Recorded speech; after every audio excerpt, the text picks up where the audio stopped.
Hello दोस्तों, आप सब मेरे YouTube चैनल रोहिणी क्लासेस में। तो आज हम क्लास 10th की पॉलिटिकल साइंस का जो है चैप्टर 8 देखने जा रहे हैं, जिसका नाम है लोकतंत्र की चुनौतियां।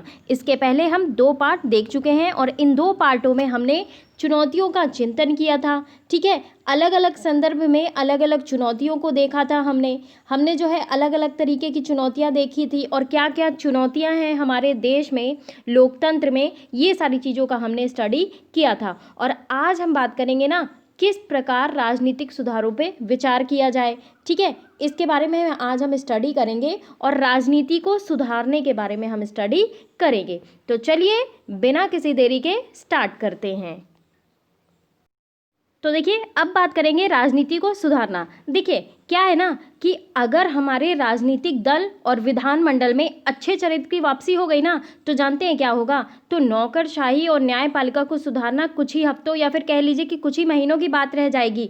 और इसलिए अब बड़ा सवाल आर्थिक और सामाजिक नवनिर्माण का है। देखिए, भारतीय राजनीति के आकाश में ना आशा की सूरज अक्सर जो है सिद्धांतहीनता के बादलों से ढका रहता है। जनता पर भरोसा करके सिद्धांत और सेवा का आदर्श जो है अपनाने वाली जमातों ने ना जब जब पहल की है तो उम्मीदों की रोशनी चौतरफा फैली है। अब देखिए, इस दौरान ना जनता की समझदारी पर यकीन करते हुए साहसी पहल करने वाले इस प्रसंग में कई रोमांचक जो है चीज़ें चेंज करने में हमें सफलता प्रदान हुई है। अब जैसे हम पिछले कुछ वर्षों की बात करते हैं, धीरे धीरे ही सही, लेकिन क्या हुआ है ना कि पारंपरिक सत्ता और समझौते की राजनीति के दौर में परिवर्तन और सुधार जो है वो हुए हैं। ये नहीं कह सकते हम कि सुधार नहीं हुए हैं। ठीक है, तो राजनीति जो है ना एक बार फिर तेजी से आगे बढ़ती दिख रही है। कैसे? भ्रष्टाचार पर अंकुश लाने के लिए जन लोकपाल की मांग हुई थी। आप सभी को पता है, अन्ना हजारे का अनशन, आप सभी वाकिफ होंगे। ठीक है, तो ये चीज़ है। लेकिन कुछ ही अंतराल के बाद ना व्यवस्था में सुधार की मांग को सर्वसम्मति से स्वीकार किया जाना कोई मामूली घटना नहीं है,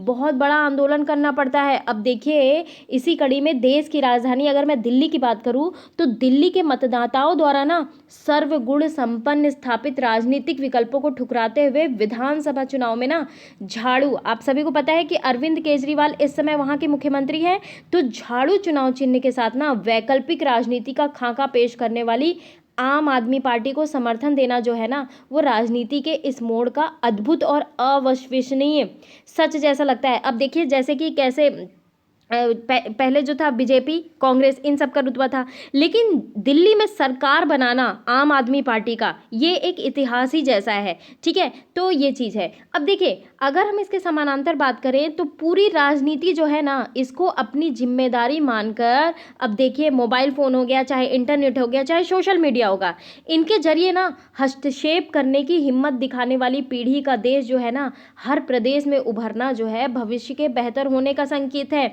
अब आज आप बात कर लीजिए, आज कोविड-19 का दौर है। ठीक है, कोई घर से बाहर निकल नहीं पा रहा है। ठीक, जीडीपी माइनस में चली गई है। लोग कैसे जो है अपोज कर रहे हैं? बेरोजगारी बढ़ रही है, तो लोग अपोज कैसे कर रहे हैं? सोशल मीडिया के थ्रू ही तो कर रहे हैं, इंटरनेट के थ्रू, मोबाइल फ़ोन के थ्रू। तो ये चीज़ है ना, ये हम जो है, हम अगर घर से बाहर नहीं भी निकलेंगे ना तो आजकल जो है संचार के कई माध्यम हैं जिसके जरिए हम विरोध प्रदर्शन कर सकते हैं। ठीक है, तो एक नए साल में कदम रखते हुए भ्रष्टाचार पर प्रहार की उम्मीदें और गहरी होती चली जा रही हैं। अब देखिए, जैसे जैसे समय बढ़ता जा रहा है ना, भ्रष्टाचार भी बढ़ता जा रहा है। अब आज देखिए, बेरोजगारी से कितने लोग तंग हैं, आधी से भी ज़्यादा जनता जो है बेरोजगारी से तंग है, गरीबी से तंग है, तो है ना। तो इसलिए हमें आवाज़ उठानी पड़ेगी। क्यों? क्योंकि ये आप नहीं सोच सकते कि इस समय कोविड चल रहा है तो हम किसी चीज़ का विरोध नहीं कर सकते। संचार के माध्यम में इतना डेवलपमेंट हुआ है कि आप घर बैठ के भी इसका विरोध प्रदर्शन कर सकते हैं। जैसे ट्विटर वगैरह हो गया है ना, फेसबुक वगैरह हो गया, तो इन सब के माध्यम से आप विरोध प्रदर्शन कर सकते हैं। तो इस प्रकार हम राजनीति को सुधारने के मामले में जो है अपना अपना अपना जो क्या कहते हैं कि अपना कर्तव्य निभा सकते हैं, क्योंकि लोकतंत्र लोगों का तंत्र है, जनता का शासन है, और जनता ही एक्शन नहीं लेगी तो मुझे नहीं लगता कुछ भी चीज़ें सुधरने वाली हैं। अब आइए देखें चैप्टर में क्या लिखा हुआ है। देखिए, रोज ने आखिरकार मैडम लिंग दो को अपनी कक्षा के सामने पकड़ ही लिया। यह योजना वह बहुत कुछ समय पहले ही बना रही थी। मुझे सचमुच कनाडा वाला वह कार्टून बहुत अच्छा लगा। रोज ने बातचीत करने से के लिए यह प्रकरण छेड़ा। कौन सा? मैडम लिंग दो को एक बारगी वह कार्टून याद नहीं आया। मैम जो है वह कार्टून जिसमें कहा गया था कि कनाडा के 98% लोग सारे राजनेताओं को एक बड़े कार के बक्से में बंद करके नियाग्रा जलप्रपात में फेंकना चाहते हैं। मुझे तो अपने राजनेता याद आ रहे थे। हमें तो और बड़े वाहन और ब्रह्मपुत्र जैसे विशाल नदी की जरूरत होगी। क्यों कहा जा रहा है यहाँ पे? क्योंकि देखिए कनाडा में ना ये इसलिए कहा जा रहा है कि राजनेता जो है इतने भ्रष्ट हो गए हैं कि वे जो है वादा तो करके आते हैं, सत्ता में कैसे आते हैं? जनता के लिए हम ये करेंगे, वो करेंगे, बेरोजगारी मिटाएंगे, हम जो है गांवों में नल लगवाएंगे, सिंचाई की व्यवस्थाएं करवाएंगे, लेकिन क्या होता है? भूल जाते हैं जैसे ही वो सत्ता में आते हैं। तो इसलिए वो कार्टून ये प्रदर्शित करने का प्रयास कर रहा था कि कनाडा के 98% लोग सारे राजनेताओं को एक बड़े कार बक्से में नियाग्रा जलप्रपात में फेंक देना चाहते हैं, और हमारे देश में भी जो है चीज़ वही लागू होती। अब देखिए मैडम लिंग दो रोज की बात सुनकर मुस्कुराई। अधिकतर भारतीयों की तरह वह भी नेताओं के व्यवहार और दल और जो है देश के शासन चलाने के तौर तरीकों से नाराज थी, पर वो चाहती थी कि रोज इस समस्या की जटिलता को समझे। उसने पूछा, तुम्हें क्या लगता है राजनेताओं को हटाने से तुम्हारी समस्याएं सुलझ जाएंगी? हाँ मैम, क्या ये घटिया नेता लोग जो है ही हमारे देश की समस्याओं के लिए जिम्मेदार नहीं है? मेरा मतलब है भ्रष्टाचार, दल बदल, जातिवाद, सांप्रदायिक दंगे, अपराध, हर गड़बड़ के लिए ये नेता ही जिम्मेदार है। तो मैडम लिंगदो देखिए क्या कहती हैं, आपको याद आ रहा होगा फर्स्ट चैप्टर, ठीक है? तो देखिए क्या कहती हैं, तो हमें अभी के सारे नेताओं से मुक्ति पाने भर की ज़रूरत है। क्या तुम्हें पक्का भरोसा है कि उनकी जगह जो लोग आएंगे वो ऐसे नहीं होंगे? रोज़ ने कहा, हाँ मैंने इस पर तो सोचा ही नहीं, लेकिन संभव है कि वो इनकी तरह ना हो। संभव है आगे बेहतर चरित्र वाले नेता आए। अब देखिए किस प्रकार जो एक जनता की सोच समझ में आ रही है, ठीक है? तो देखिए लिंग दो मैडम क्या कहती हैं, मैं तुम्हारी बात मानती हूँ। अगर लोग ज़्यादा चौकस रहें, दिलचस्पी लेकर भ्रष्ट और खराब नेताओं को हटाएं, अच्छे लोगों का चुनाव करें, तो स्थिति अच्छी बदल सकती है। और फिर यह भी हो सकता है कि सारे नेता भ्रष्ट ना हो। यानी कि इसमें कहने का प्रयास ये हो रहा है कि एक आम जनता अपने वयस्क मताधिकार का प्रयोग जो है बहुत सोच समझ के करे, क्योंकि आगे जो जिन लोगों को वो राजनेता के रूप में चुनेगी वो उसके लिए कार्य करेगा कि नहीं करेगा, तो उनके लिए जो है अच्छी नीतियां लाएगा कि नहीं, ये सारी चीज़ें ना सोच विचार कर एक जो है जनता को वोट देना चाहिए, क्योंकि प्रत्येक वोट की वैल्यू एक होती है और बूंद बूंद से घड़ा भरता है, आप सभी को पता है। तो आप ऐसा कैसे कह सकती हैं मैम? बीच में ही रोज ने कहा। तो मैडम लिंगदो कहती हैं, मैं ये नहीं कहती कि राजनेता भ्रष्ट नहीं है। संभव है कि जब तुम नेताओं के बारे में सोचती हो तो तुम्हारे ध्यान में वे बड़े लोग होते हैं जिनकी तस्वीर अखबारों में छपती है। मुझे भी उन्हीं नेताओं की याद आती है जिन्हें मैं जानती हूँ। मुझे नहीं लगता कि जिन नेताओं को मैं जानती हूँ वे मेरे अपने साथियों या सरकारी अधिकारियों, ठेकेदारों, मेरी जानकारी के मध्यवर्गीय पेशेवर लोगों को ज़्यादा भ्रष्ट हो। ठीक है, तो राजनेताओं का भ्रष्टाचार ना अधिक दिखाई देता है, और हम उसी आधार पर सभी नेताओं के बारे में, अब जैसे देखिए कहा ही जाता है कि एक मछली तालाब को गंदा कर देती है, उसी प्रकार राजनेताओं के ऊपर भी ये चीज़ डिपेंड करती है। ठीक है, तो उसमें से ना कुछ भ्रष्ट हैं तो कुछ ईमानदार भी हैं, ऐसा नहीं है। अगर मैं ये आपको बता दूं कि अगर आज हमारे भारत के लोकतंत्र में सभी नेता भ्रष्ट हो जाएंगे ना, तो देश की व्यवस्था ही ठप पड़ जाएगी। तो हम ऐसा नहीं कह सकते हैं कि सारे नेता जो हैं वो भ्रष्ट हैं। ठीक है, तो रोज ने हार नहीं मानी। मेरे कहने का मतलब ये था कि भ्रष्टाचार और जाति धर्म के आधार पर राजनीति करने जैसे गलत कामों पर रोक होनी चाहिए। तो मैडम लिंगदो क्या कहती हैं, देखिए, रोज सीधे सीधे ऐसा नहीं कह सकते। एक बात तो यही है कि राजनीति में जाति और धर्म का इस्तेमाल रोकने के कानून तो अभी है ही, लेकिन नेता उनको दरकिनार करने का तरीका ढूंढ लेते हैं। कैसे होता है, देखिए काम कैसे होता है, जब जब भी देखिए आप चुनाव आता है तो क्या होता है कि ये जो नेता लोग हैं ना जाति व्यवस्था में बढ़ जाते हैं कि इस कास्ट के लोग हमें ही वोट देंगे, ठीक है, इस कास्ट के लोग हमें ही, तो ये क्या होता है ना जाति और धर्म को दरकिनार कर देते हैं ये राजनेता। समाज को बांटने और भरमाने का काम बंद नहीं करेंगे जब तक ये, तब तक कानून कुछ नहीं कर सकता। अब देखिए कानून तो बना दिया गया, लेकिन पालन किसको करना है? जनता को ही तो करना है। तो जब तक राजनेता इन कानूनों का पालन नहीं करेंगे तो जाहिर सी बात है दरकिनार होता ही रहेगा।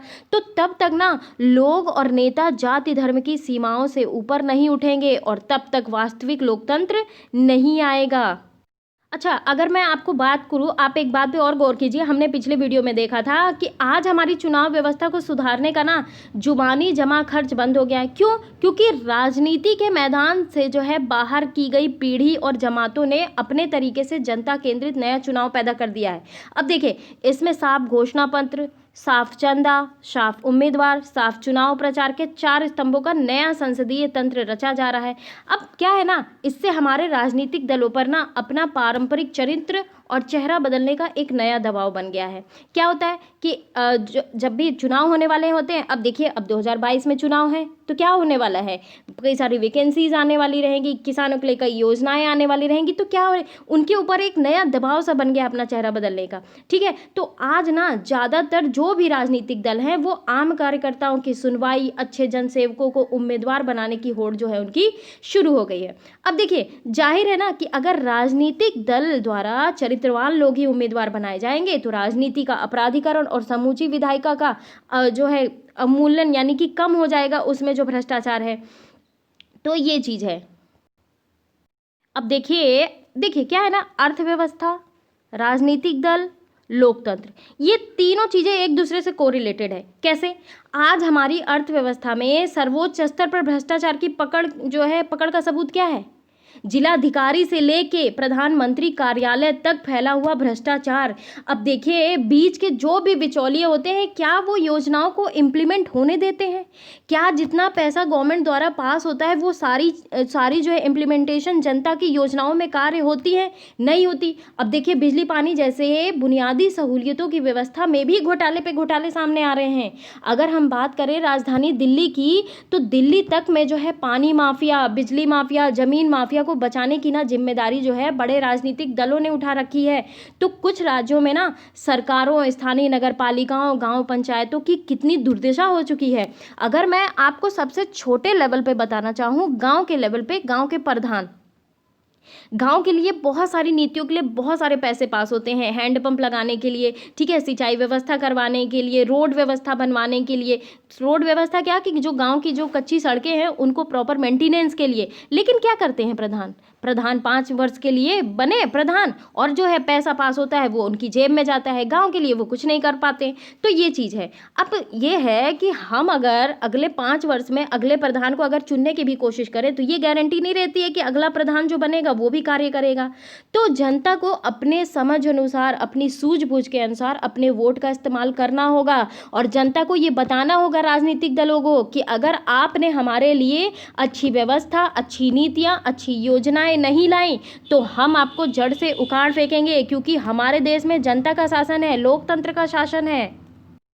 अब देखिए, अब बात करते हैं ना लोकतंत्र की पुनर्परिभाषा। एक हमारा लोकतंत्र की नवीन परिभाषा क्या होनी चाहिए, जिसमें जो आज की चीज़ें हैं, जो जनता के लिए चीज़ें हैं, ये सारी चीज़ें जो हैं होनी चाहिए। तो पहले हम इसको देख लेते हैं, फिर हम देखते हैं कि आखिर परिभाषा होनी क्या चाहिए। ठीक है, देखिए पिछले साल हमने जो है यानी कि कक्षा 9 में लोकतंत्र की इस यात्रा की शुरुआत उसकी न्यूनतम परिभाषा के साथ की थी।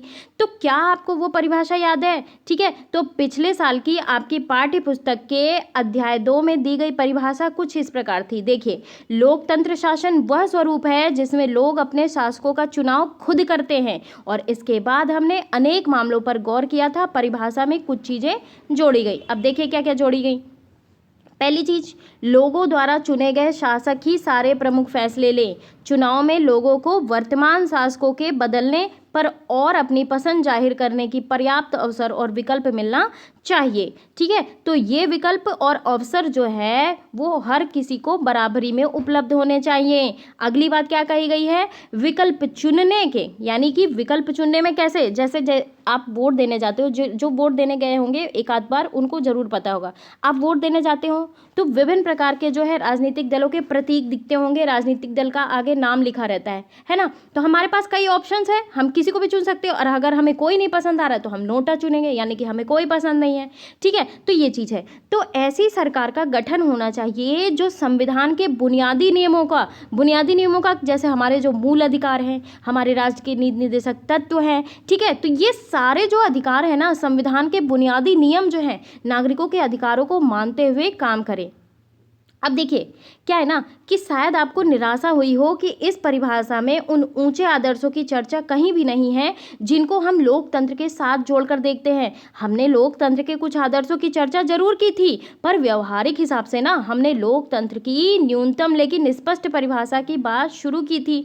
तो इससे हमारे लिए लोकतंत्र और गैर लोकतांत्रिक शासन व्यवस्था में स्पष्ट अंतर करना आसान हो गया है। अब देखिए हमने पाया ना कि लोकतंत्र जो है सरकार और राजनीति के विभिन्न पहलुओं की अपनी चर्चा में हम उस परिभाषा से काफ़ी आगे आ सकते हैं। अब देखिए हमने विस्तार से लोकतांत्रिक अधिकारों की चर्चा की। अब देखिए इस पूरे सार का जो है मैं आपको डिटेल बता दूं, ठीक है, इतना आगे नहीं बढ़ते हैं क्योंकि हमें जो है कॉन्सेप्ट पढ़ने से मतलब है।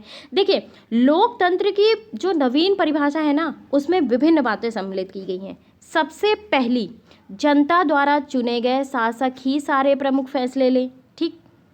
दूसरी, चुनाव में लोगों को वर्तमान शासकों को बदलने और अपनी पसंद जाहिर करने के पर्याप्त अवसर और विकल्प मिलने चाहिए, और ये विकल्प और अवसर हर किसी को बराबरी के आधार पर मिलने चाहिए। ठीक है। तीसरी चीज, विकल्प चुनने के इस तरीके से ऐसी सरकार का गठन होना चाहिए जो संविधान के किसमें, बुनियादी नियमों में और नागरिक के अधिकार को मानते हुए काम करे। चौथी चीज क्या होनी चाहिए परिभाषा में, लोकतंत्र के उन आदर्शों को इसमें सम्मिलित किया जाना चाहिए ताकि लोकतांत्रिक और गैर लोकतांत्रिक सरकारों में अंतर किया जा सके। पांचवी चीज, लोकतांत्रिक व्यवस्था जो है लोकतांत्रिक अधिकार के साथ साथ ना सामाजिक और आर्थिक अधिकारों की चर्चा की जानी चाहिए। छठी चीज, लोकतांत्रिक व्यवस्था में सामाजिक समूहों के भी बीच सत्ता की साझेदारी हो। सातवीं चीज, लोकतंत्र में अल्पसंख्यकों की आवाज का भी आदर होना चाहिए। ठीक है, ये चीज ध्यान रखेंगे।